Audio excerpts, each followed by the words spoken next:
Welcome, dairy enthusiasts, to another exciting episode of the Bullvine Podcast. I'm your host, Bella, and today we have an incredible story that's going to milk your emotions dry. And I'm Douglas, ready to steer you through this tale of courage, innovation, and utter determination. We're diving into the extraordinary journey of the Ekstein and Loewith families, from fleeing Nazi Europe to revolutionizing Canadian dairy farming. Douglas, I've got to say, this story sounds like it's straight out of a Hollywood movie. But it's all true, isn't it? Absolutely, Bella. It's a testament to the human spirit and the power of new beginnings. Let's start at the beginning, shall we? Yeah, let's do it. Take us back to 1938, Douglas. Picture this. It's 1938 in Czechoslovakia's Sudetenland. The Ekstein, Loewith, and Abeles families are living peaceful lives, tending their farms in the rolling Bohemian countryside. But storm clouds are gathering over Europe. I can only imagine how terrifying that must have been. What happened next? In March 1938, Hitler annexed the Sudetenland. Suddenly, these Jewish families, who had considered themselves Czech for generations, found themselves branded as outcasts. The wave of anti-Semitism that followed was devastating. It's hard to fathom how quickly their lives changed. How did they manage to escape? It all started with a fateful discovery. Joe Loewith, a Czech army serviceman, was translating documents at the local police station when he stumbled upon a list for Nazi roundups. At the top of that list was a name he recognized, Karl Abeles. Oh my goodness, what did Joe do? In a moment of incredible bravery, Joe made a decision that would echo through generations. At 3 o'clock in the morning, he stood beneath Karl Abeles' window, throwing pebbles to warn him of the impending danger. Talk about a high-stakes game of ding-dong-ditch. That must have been terrifying. It was incredibly risky, but that act of courage ultimately led 39 souls to safety and remarkable success in Canada. It's amazing how one small act can have such far-reaching consequences. So, how did they end up in Canada? Well, Karl and Hugo Abeles made the wrenching decision to leave their homeland. They purchased a farm near Mount Hope, Ontario, and then made the perilous journey back to Czechoslovakia to convince others to join them. They went back? That must have been so dangerous. It was, but their words must have been convincing because 39 people, including members of the Ekstein, Loewith, and Abeles families, chose to follow their lead. That's quite a group. How did they manage to get to Canada? It was a harrowing journey. In the autumn of 1938, they flew from Czechoslovakia to Liverpool, England. They chose to fly rather than take the train through Nazi Germany out of desperate necessity. Yes! I bet that was their first time on a plane for many of them. Likely so, Bella.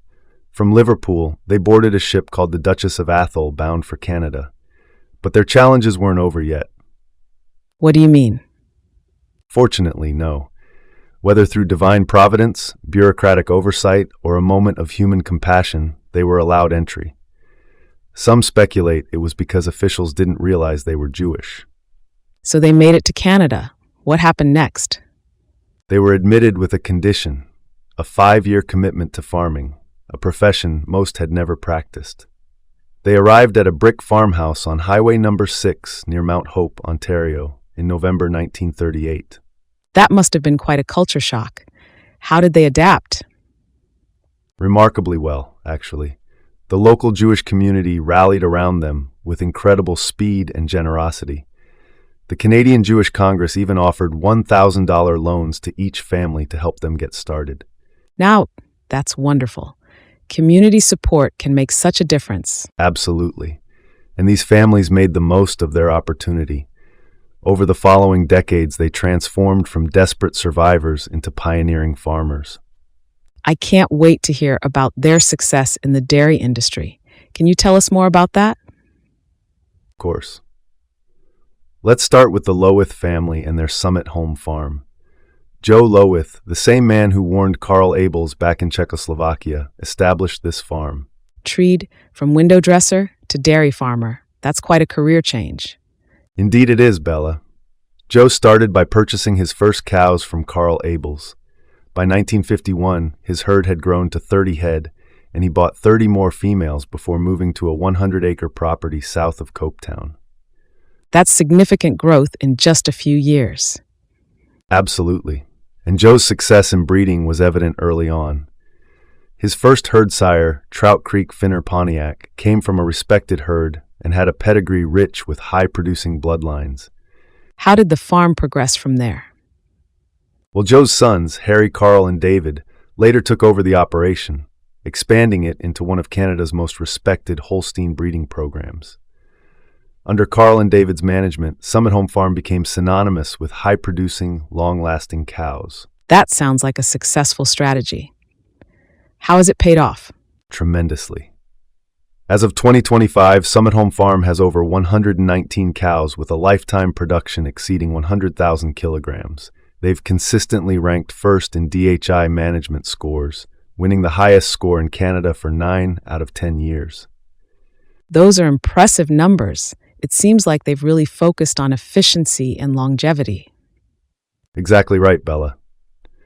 Ben Loewith, who now shares management responsibilities with his father Carl and Uncle Dave, emphasizes their systematic approach to everything from calf care to milking procedures. How has their breeding strategy evolved over time? Great question. As of 2025, all heifers are bred to sexed genomic semen. 80% of the mature cows are bred to Angus, and the remaining 20% are bred to sexed genomic sires. This balance allows them to benefit from the latest genetic advancements while relying on proven performance. It's fascinating to see how they've adapted to new technologies and breeding strategies. Now, what about the Ekstein family? I'm curious to hear their story. The Eksteins. Their story is equally impressive. Paul Ekstein, born in 1934 in Czechoslovakia, developed an early interest in Holstein cattle through visits to his uncle's Mount Hope dairy farm. So he had a passion for dairy from a young age. Absolutely. After graduating from Ontario Agricultural College in 1954, Ekstein worked as a herdsman before starting his own business, Quality Seeds. He began assembling his herd in the late 1960s. And how has the farm progressed since then? Well, Paul's son, Ari Ekstein, took over the reins of Quality Holsteins about 20 years ago. Under Ari's management, the farm has maintained its status as a powerhouse in the industry, winning their 4th Master Breeder Shield in 2025. 4 Master Breeder Shields? That's incredible. It's amazing to see how these families have built such lasting legacies from such difficult beginnings. What do you think we can learn from their story, Douglas? I think their story teaches us so much about resilience, adaptability, and the power of determination. These families didn't just survive, they thrived. They took a 5-year farming commitment and turned it into a multi-generational legacy that has influenced Holstein breeding for decades. Absolutely. It's a powerful reminder that even in the darkest times, there's hope for a brighter future. And speaking of the future, Bella, did you know that the Loewith family has recently branched out into direct-to-consumer products? No, I didn't. Tell me more about that. Well, they've established Summit Station Dairy and Creamery. Ben Loewith now oversees the farm operation at Summitholm, and his wife Jen has joined the business as general manager of Summit Station Dairy. Their son Will is the 4th generation of the family to be working at the farm. That's fantastic. It's great to see them adapting to changing consumer trends. Absolutely. And it's not just these two families pushing for excellence. The Canadian dairy industry as a whole continues to strive for improvement. In fact, Holstein Canada just announced the 2024 Master Breeder Awards. Oh, tell me more about that. Well, 19 breeders from across the country were honored this year. It's a real testament to the strength of Canadian dairy farming. Since the award's inception in 1929, more than 1,100 Master Breeder Shields have been awarded. And I believe Lactanet just made a big announcement as well. Summitholm was just ranked 9th in Canada and 3rd in Ontario for their performance awards. That's incredible. It really shows the depth of talent in our industry. Indeed it does, Bella. As we stand here in 2025, the legacy of those 39 souls who fled Nazi Europe continues to flourish in ways they could never have imagined. From Joe Loewith transforming from a window dresser into a master dairyman, to Paul Ekstein devouring Holstein literature as a 17-year-old refugee and his family going on to earn 4 master breeder shields, their story stands as a testament to the extraordinary heights that human determination can reach. It's truly inspiring. These families didn't just survive, they revolutionized Canadian dairy farming. From the ashes of their lost homes in Czechoslovakia, they built not just farms, but dynasties. Exactly, Bella.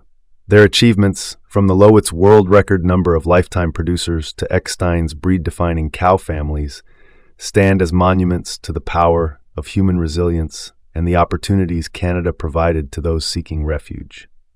It just goes to show that excellence can rise from despair. Achievement can emerge from persecution, and the human spirit, when nurtured, knows no bounds. That's right, Bella. And on that note, we'll wrap up this episode of the Bullvine Podcast. We hope this story has inspired you as much as it has us. Thanks for listening, everyone. If you enjoyed this episode, don't forget to subscribe and leave us a review. Until next time, keep those udders swinging. And remember, in the world of dairy farming, the cream always rises to the top.